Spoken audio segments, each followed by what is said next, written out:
नमस्कार दोस्तों, फिर एक बार आपका स्वागत है अपडेट अमन 9 न्यूज़ में। मैं हूं उमेश धंधाले। आज का जो एपिसोड है एक हम भगवान के चरणों में समर्पित करने जा रहे हैं, क्योंकि आज का जो दिन है वह श्री संत गजानन महाराज का प्रकट दिन है।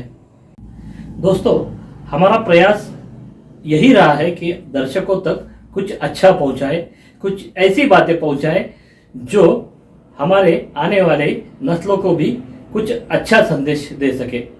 क्योंकि जहाँ तक परंपरा की बात है तो हमारा हिंदू धर्म संस्कृति से भरा हुआ धर्म है, सनातन इतिहास इसका रहा है और इसमें भगवान को सर्वश्रेष्ठ माना है, गुरु को सर्वश्रेष्ठ माना है।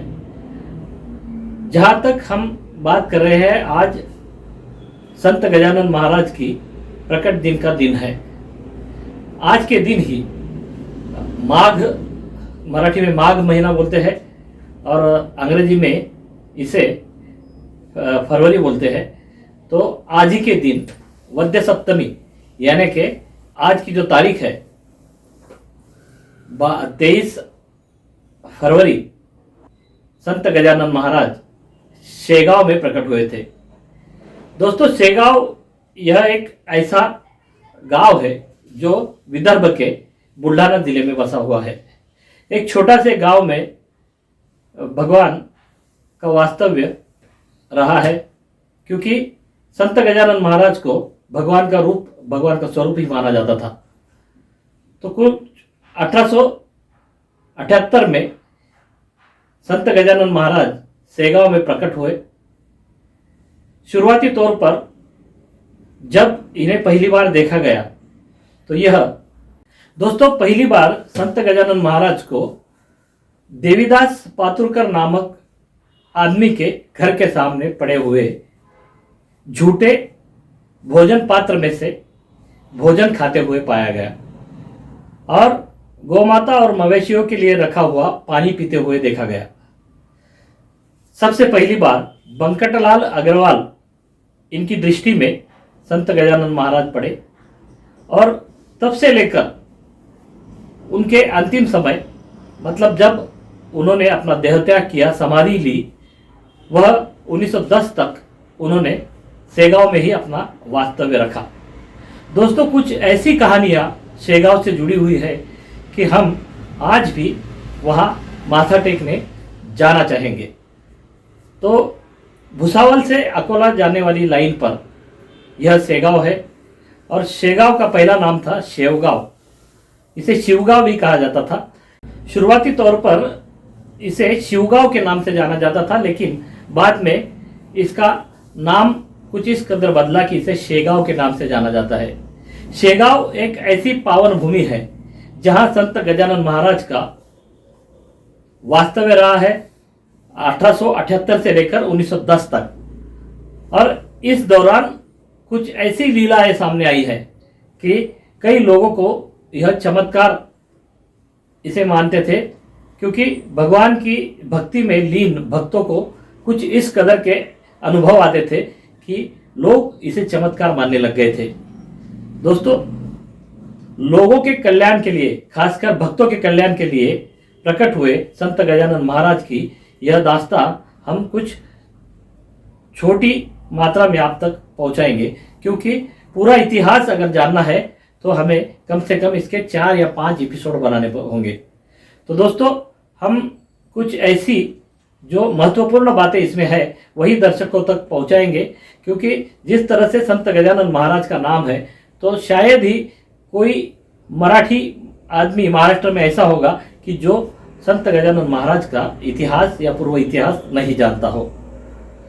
तो दोस्तों, 1878 में संत गजानन महाराज का प्रकट दिन हुआ और इस प्रकट दिन के बाद उन्होंने कई सारे भक्तों के कल्याणकारी काम किए।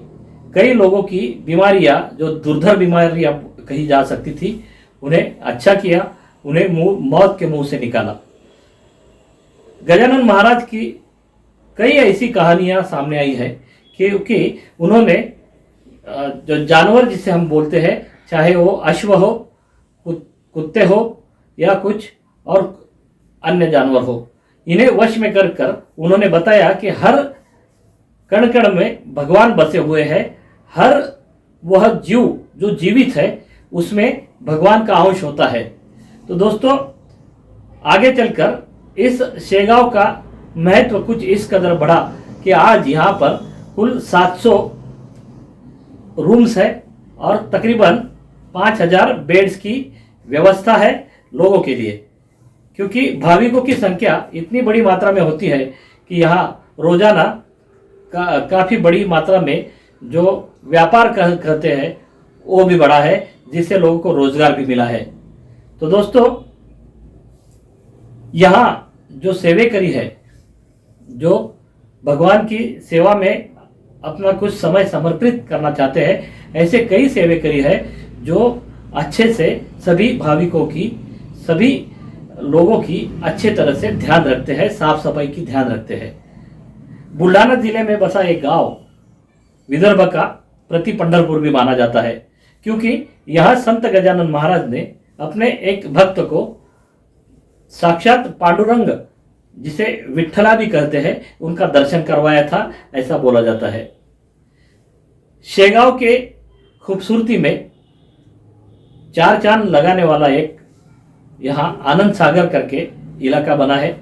इस आनंद सागर में कई तरह के संतों की प्रतिकृतियां, मूर्तियां रखी हुई है, जिनमें एक नाम है संत भीमा भोई। तो संत भीमा भोई ये जो पालकी के भोई जिन्हें कहा जाता है, जिनको प्राचीन काल से राजा रजवाड़ों के जमाने से या फिर उसके पहले देवी देवताओं के जमाने से पालकी के भोई कहा जाता है। इन भोई समाज का यह आराध्य रहा है संत भीमा भोई। इनकी भी यहाँ बड़ी मूर्ति लगाई गई है और इसी तरह के कई सारी मूर्तियाँ संतों की यहाँ है। आनंद सागर में हर व्यक्ति को कुछ 20 या 50 रुपए का टिकट लगता है, जिसके बाद में हम यहाँ अलग अलग तरीके के कई सारे ऐसे स्पॉट देख सकते हैं जो पर्यटन के लिए भी काफ़ी अच्छे हैं। तो दोस्तों कुल मिलाकर भक्ति के साथ आप पर्यटन का मजा भी ले सकते हैं और भगवान संत श्री गजानन महाराज के चरणों में नतमस्तक भी हो सकते हैं। दोस्तों सप्ताह के हर गुरुवार को यहाँ संत गजानन महाराज की पालकी निकाली जाती है, जिसका काफ़ी बड़ी मात्रा में दर्शक या भक्तगण दर्शन करते हैं, क्योंकि यह पालकी का अनन्य साधारण महत्व भी है, क्योंकि साक्षात सदगुरुदेव दत्त के अवतार भी श्री गजानन महाराज को माना जाता था। और यही कारण है कि बड़ी मात्रा में यहाँ देश के हर कोने से भक्तगण दर्शन के लिए आते हैं। दोस्तों जैसे ही उनका अंतिम काल पास में आया तो उन्हें आंतरिक आत्मा से इसके संदेश मिले और उन्होंने अपने भक्तों को बताया कि मेरा यह अवतार अब खत्म होने की कगार पर है। तो 1878 से लेकर 1910 में उन्होंने अपनी शरीर को त्याग कर समाधि ली और यही समाधि स्थल आगे चलकर आज यह शेगांव का स्थल बना हुआ है। तो एपिसोड के अंत में हम भगवान संत श्री गजानन महाराज के चरणों में इतना ही कहेंगे कि गण गण गणात बोते। और इसी के साथ आज का एपिसोड हम यहीं पर खत्म करते हैं। मैं इजाज़त चाहूँगा, आगे फिर एक बार जरूर मिलेंगे, कुछ ऐसे ही अच्छी जानकारी, अच्छे इतिहास लेकर आपके सामने जरूर फिर से पेश होंगे। तब तक के लिए धन्यवाद। जाते जाते एक बार मैं आपको जरूर बताऊंगा कि अभी भी आपने अगर हमारा चैनल सब्सक्राइब नहीं किया है तो सब्सक्राइब जरूर कीजिए, साथ में बेल आइकन दबाना ना भूलिए, ताकि आपको अच्छे से अच्छी संस्कारों वाली कथाएं या प्राचीन इतिहास की कुछ ऐसी बातें आप तक पहुंचाई जा सके, आपको इसके अपडेट मिले जो शायद ही आपने इससे पहले कभी सुने हो। जय हिंद।